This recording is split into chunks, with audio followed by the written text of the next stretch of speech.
Given है, diagram भी हमें गिवन है। तो देखो, a TV tower stands vertically on the bank of a canal from the point on the other bank directly opposite to the tower.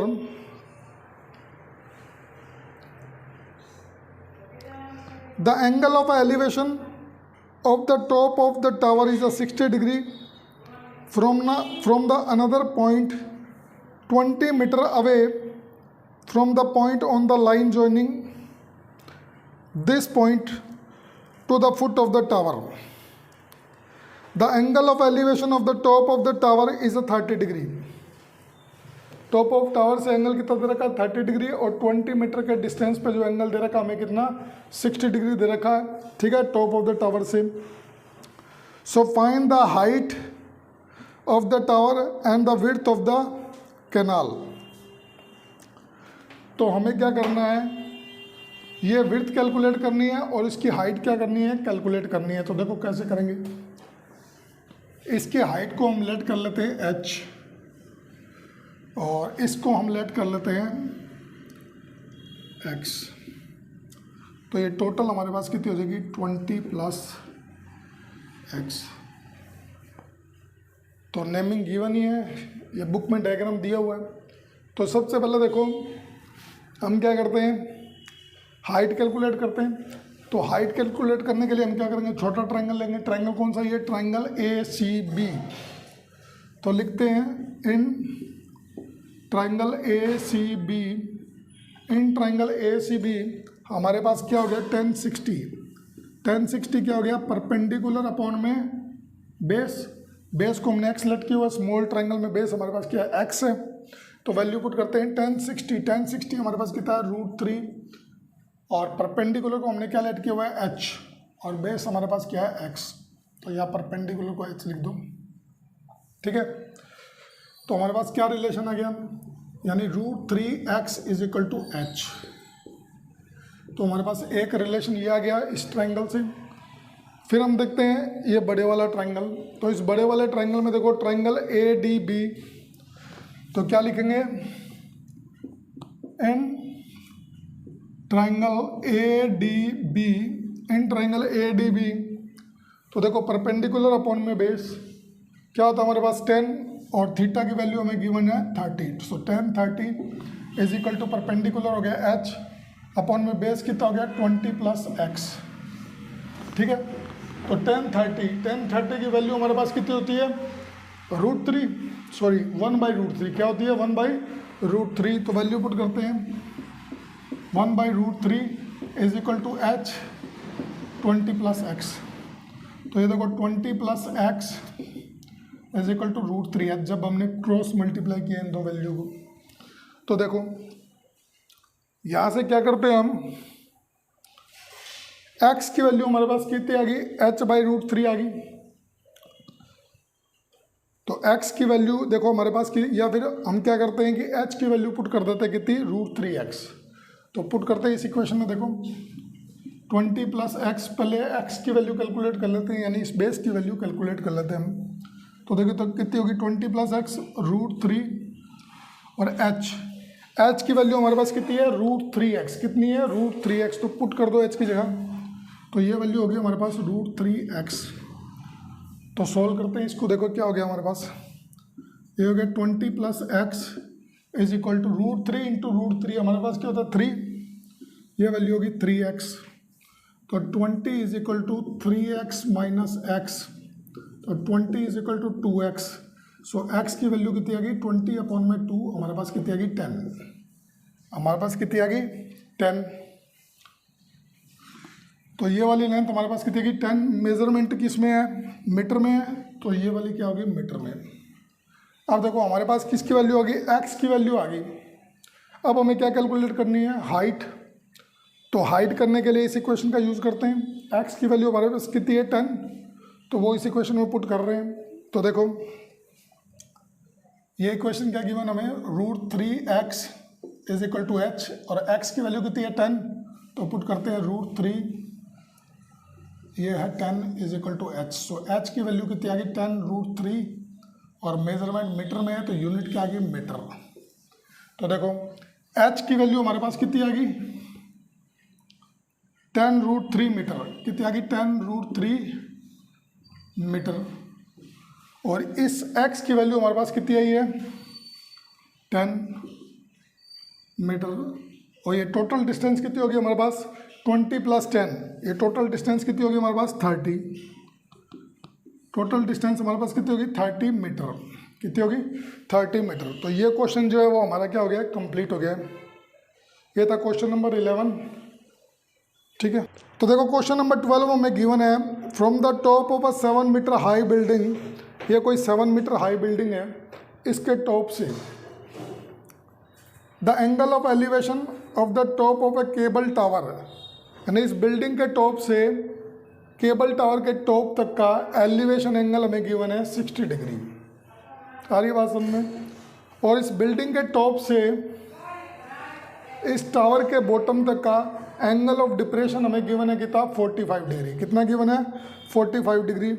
So determine the height of the tower. तो हमें क्या calculate करना है, tower की height को क्या करना है कैलकुलेट करना है। तो देखो ये वाला एंगल हमारे पास कितना है 45 डिग्री, तो ये वाला एंगल भी कितना हो गया 45 डिग्री। ये वाला एंगल भी क्या हो गया हमारे पास 45 डिग्री। तो देखो पहले इस ट्रायंगल में हम बेस कैलकुलेट करते हैं। तो पहले इसकी नेमिंग कर देते हैं, नेमिंग कर दो इसकी, यहाँ से शुरू कर दो ए, ये वाला पॉइंट ले लो बी, ये ले लो सी, ये पॉइंट ले लो ई, ये पॉइंट ले लो डी। तो सबसे पहले लेते हैं ट्रायंगल ए बी सी। तो लिखते हैं इसको in triangle A B C tan theta. tan theta हमारे पास क्या होता है परपेंडिकुलर अपॉन में बेस, तो हमें बेस कैलकुलेट करना है। तो देखो परपेंडिकुलर हमारे पास कितना है, बिल्डिंग की हाइट है हमारे पास 7 मीटर, तो ये हो गया 7। और बेस, बेस की वैल्यू हमने क्या है BC, क्या है हमारे पास BC, तो ये वैल्यू पुट कर दी BC। और थीटा, थीटा हमें कितना गिवन है, थीटा में है 45 डिग्री, तो थीटा की वैल्यू पुट कर देते हैं, कितनी आ गई 45, कितनी आ गई 45। तो देखो tan 45 हमारे पास क्या होता है, tan 45 की वैल्यू क्या होती है हमारे पास 1 = 7/BC। सो BC की वैल्यू आ गई हमारे पास 7 मीटर। तो देखो बेस की वैल्यू क्या आ गई हमारे पास 7 मीटर आ गई। अब ये 7 मीटर है तो ये वाली वैल्यू भी हमारे पास क्या होगी 7 मीटर, ये वाली वैल्यू भी क्या होगी 7 मीटर होगी, ठीक है। तो देखो अब ये ट्रायंगल लेते हैं, ट्रायंगल ADE। तो ट्रायंगल ADE में देखो कि इन ट्रायंगल ADE में देखो tan 60 हमारे पास कितना है, ये परपेंडिकुलर हमारे पास कितना है इस ट्रायंगल में ED अपॉन में बेस, बेस की वैल्यू कितनी है 7। और tan 60 हमारे पास होता है √3 ED अपॉन में 7। तो देखो ED की वैल्यू कितनी आ गई 7√3। ये भी किस में आई है मीटर में, किस में आई है मीटर में। देखो हमें इसकी टोटल हाइट कैलकुलेट करनी है, तो टोटल हाइट कैसे कैलकुलेट करेंगे। तो देखो ये 7 है, तो ये भी हमारे पास क्या होगी 7, ये वाली लेंथ भी कितनी हो जाएगी 7। ये टोटल हाइट को हमने h कंसिडर कर रखा है, टोटल हाइट हमारे पास क्या है h है। तो ये वाली हाइट हमारे पास कितनी है 7 है, क्योंकि ये 7 है तो ये भी क्या हो गया 7 मीटर। और ED की लेंथ हमने कैलकुलेट की अभी कितनी है 7√3। तो टोटल हाइट क्या होगी, दोनों को ऐड कर देंगे। तो देखो क्या हो गया हमारे पास 7√3 + 7 = h। तो 7 कॉमन ले लिया हमने, तो क्या हो गया √3 + 1 = h।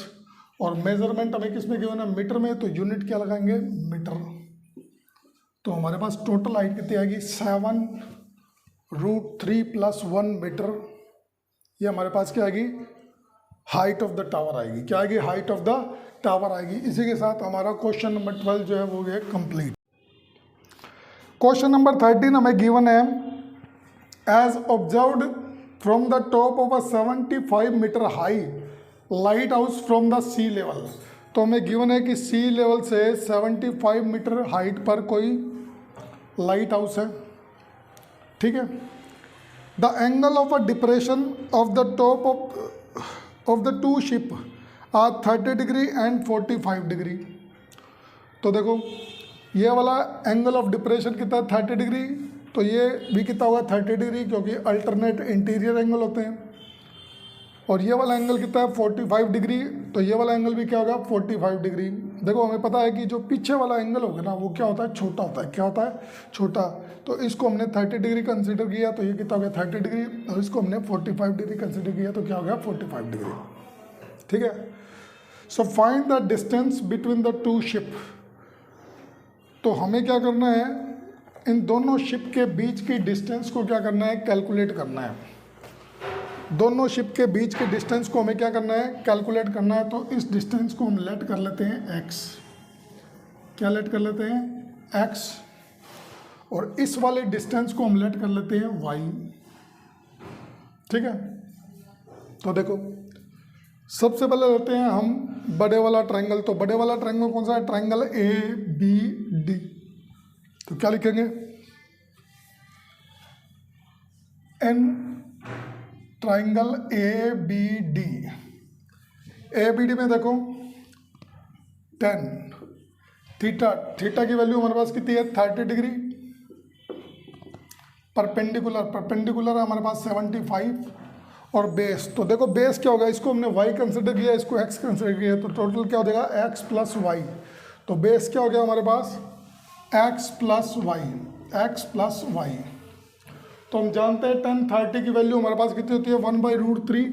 So 1/√3 is equal to 75 upon में x प्लस वाई। तो क्रॉस मल्टीप्लाई करते हैं, तो देखो क्या हो गया? x plus y is equal to 75√3। तो ये एक रिजल्ट आ गया हमारे पास। फिर हम कंसीडर कर रहे हैं छोटे वाला triangle.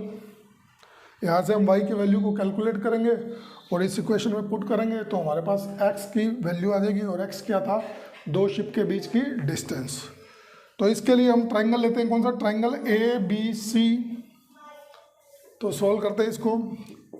N triangle ABC 10, angle हमारे पास कितना है? 45 डिग्री। परपेंडिकुलर है 75 और बेस को हमने लेट किया हुआ y। सो 10 45 हो गया 1 इज इक्वल टू 75 अपॉन में y। सो y की वैल्यू हमारे पास कितनी आ गई? 75 मीटर।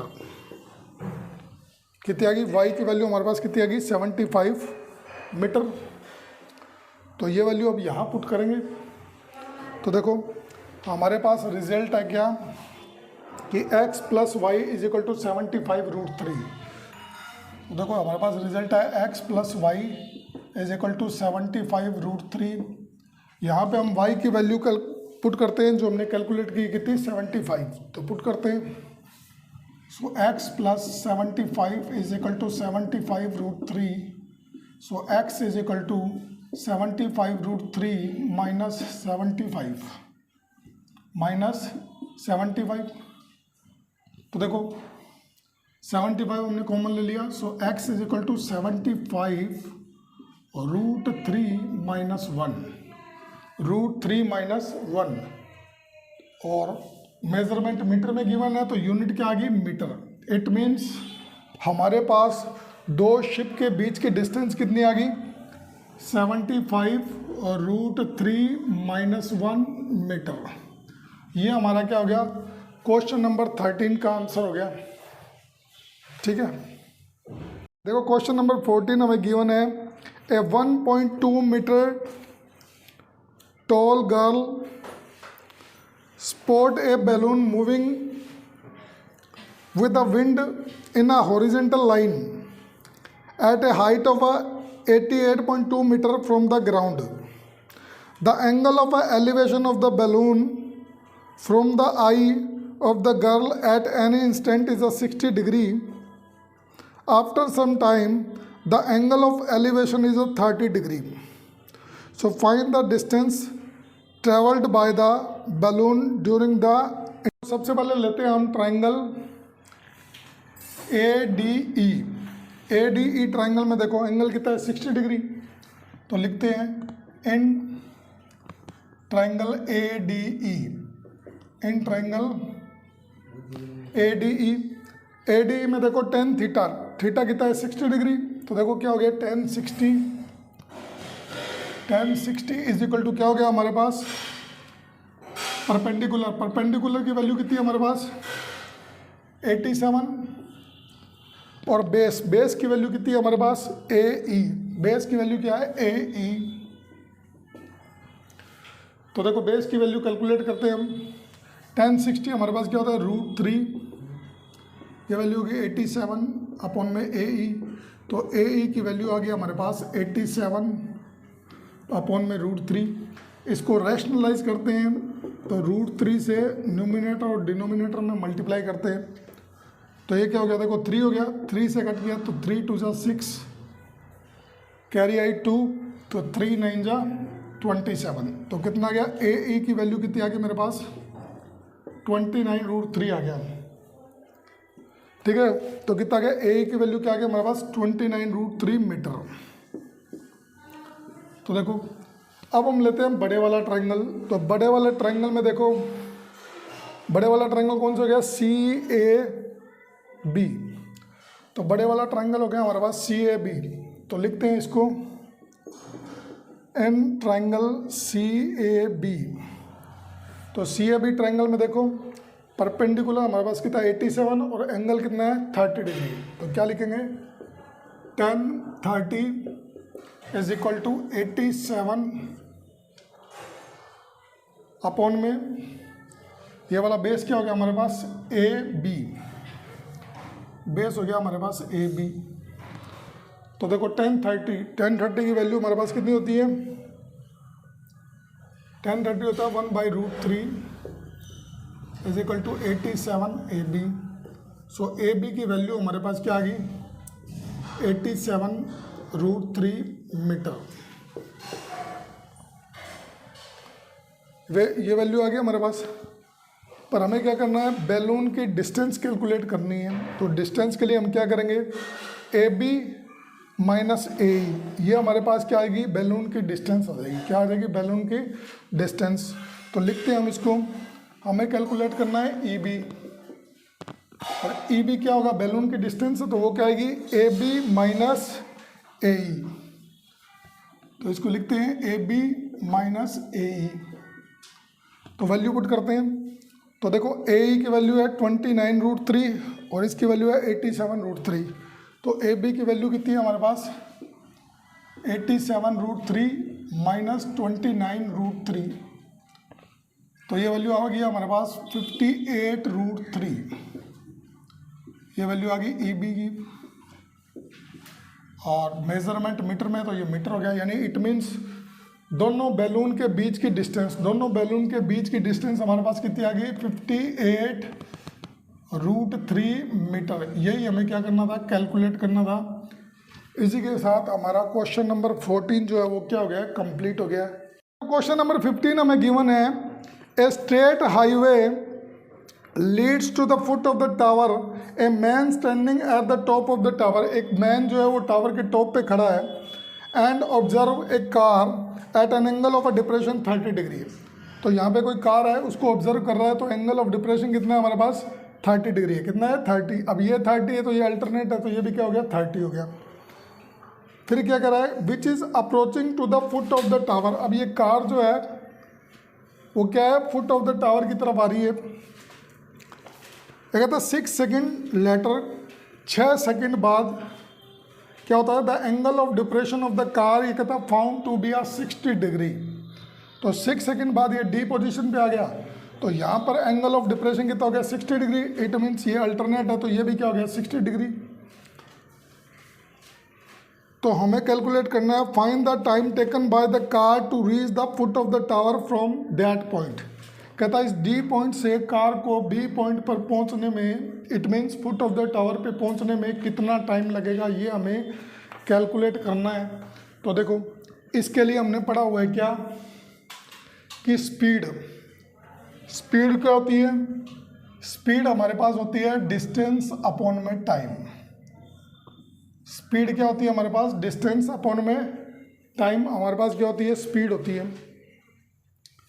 तो देखो कैलकुलेट करते हैं, तो स्पीड इज इक्वल टू क्या हमारे पास, डिस्टेंस अपॉन में टाइम। ये हमें पता है कि स्पीड की वैल्यू क्या होती है। तो देखो सबसे पहले अपने स्पीड ही कैलकुलेट करेंगे। तो पहले देखते हैं कौन सा ट्रायंगल इसको लेट करना पड़ेगा। ये डिस्टेंस को हम लेट कर लेते हैं, डिस्टेंस d1, इसको लेट कर लेते हैं डिस्टेंस d2। तो देखते हैं सबसे पहले बड़े वाला ट्रायंगल लेते हैं। बड़े वाला ट्रायंगल मीन्स ABC। तो क्या लिखेंगे, in triangle ABC, in triangle ABC। तो देखो ट्रायंगल ABC में इस हाइट को मैं h कंसिडर कर लेता हूँ। तो देखो परपेंडिकुलर अपॉन में बेस हमारे पास क्या होता है, tan थीटा, और थीटा की वैल्यू कितनी है, 30 डिग्री। तो इट मीन्स हमारे पास क्या आ गया, tan 30 is equal to perpendicular हमारे पास h, और बेस की वैल्यू हमारे पास क्या आ गई, d1 प्लस d2। क्या आ गई, d1 प्लस d2। और हम जानते हैं कि tan 30 की वैल्यू कितनी होती है, 1/√3। क्या होती है, 1/√3 is equal to h d1 plus d2। तो यहाँ से हमारे पास d1 प्लस d2 की वैल्यू क्या आ चुकी है, √3 इंटू h। तो देखो d1 प्लस d2 क्या आ गया हमारे पास, √3h आ गया। अब हम क्या करेंगे, छोटा ट्रायंगल लेंगे जो कि है हमारे पास ABD।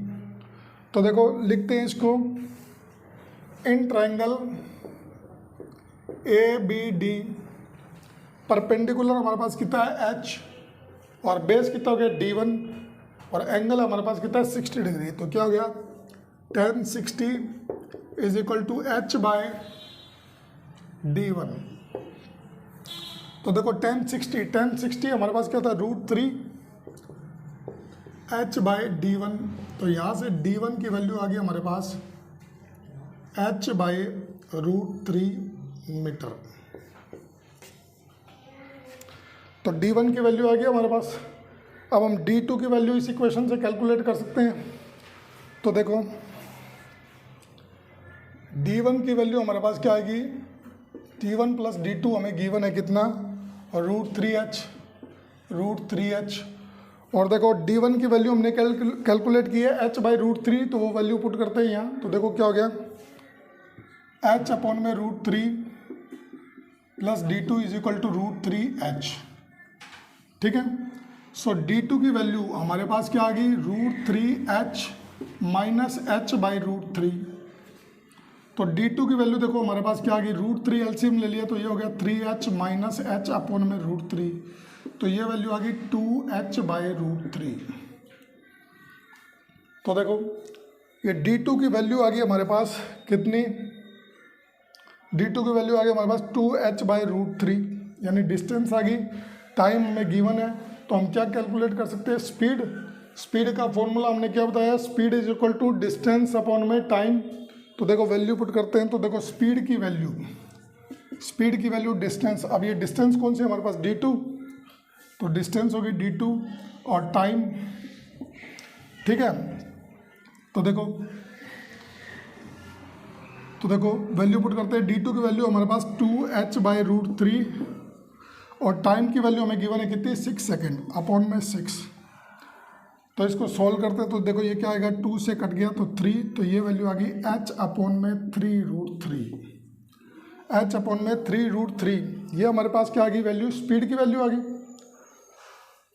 तो देखो इसने कहा है कि ये यूनिफॉर्म स्पीड से जो है वो ट्रेवल कर रहा है। इट मीन्स यहाँ भी जो है हमारी स्पीड क्या रहने वाली है, h अपॉन में 3√3 रहने वाली है। तो यहाँ से हमें क्या करना है, टाइम कैलकुलेट करना है। तो देखो फिर देखो स्पीड का फॉर्मूला हमारे पास क्या था, डिस्टेंस अगर d1 के लिए लिखें तो d1 अपॉन में t, इस टाइम को आप t1 कंसिडर कर लो और इस टाइम को t2 कंसिडर कर लो, तो ये हो गया t1 और ये वैल्यू होगी t2। ठीक है, तो कैलकुलेट कर रहे हैं तो देखो क्या हो गया, d1 की वैल्यू हमारे पास कितनी है, d1 की वैल्यू है हमारे पास h/√3, कितनी है वैल्यू, h/√3, और टाइम हमें कैलकुलेट करना है तो टाइम को टाइम में रहने दो, टाइम में रहने दिया, तो देखो t की वैल्यू हमारे पास कितनी आ गई, और स्पीड हमने कैलकुलेट की हुई तो स्पीड की वैल्यू हम पुट कर देते हैं। स्पीड की वैल्यू क्या है हमारे पास, h/3√3, तो ये वैल्यू होगी h/3√3 और ये वैल्यू होगी h/√3 इंटू t। तो देखो h से h कैंसिल हो गया और √3 से √3 कैंसिल हो गया, तो 1/3 is equal to 1/t। So t की वैल्यू हमारे पास कितनी आ गई, 3 सेकेंड। तो t की वैल्यू कितनी आ गई हमारे पास, 3 सेकेंड। तो ये हमारे पास क्या आ गया, टाइम की वैल्यू आ गई 3 सेकेंड। तो देखो इस क्वेश्चन को एक बार दोबारा बताते हैं कि करना क्या है इसमें। इस क्वेश्चन में हमें गिवन था, ये टाइम गिवन था और हमें ये टाइम कैलकुलेट करना था, तो इसके लिए हमने फॉर्मूला यूज़ किया था कौन सा, speed is equal to distance upon में टाइम। तो उसके लिए हमारे पास डिस्टेंस होनी चाहिए थी, तो इसको हमने कंसिडर किया d1, इसको हमने कंसिडर कर लिया d2, इस टाइम को हमने t1 लेट किया, इसको लेट किया t2। तो देखो हमें t2 कैलकुलेट करना था, तो डिस्टेंस d1 हमने कैलकुलेट कर ली, d2 कैलकुलेट कर ली, और स्पीड के फॉर्मूले से ये वाला टाइम हमने क्या कर लिया, कैलकुलेट कर लिया। इसी के साथ ये हमारी एक्सरसाइज 9 एप्लीकेशन ऑफ ट्रिग्नोमेट्री जो है वो कंप्लीट होगी। अगर आपको ये वीडियो अच्छी लगे तो लाइक करो, शेयर करो और सब्सक्राइब करो। Okay, thank you.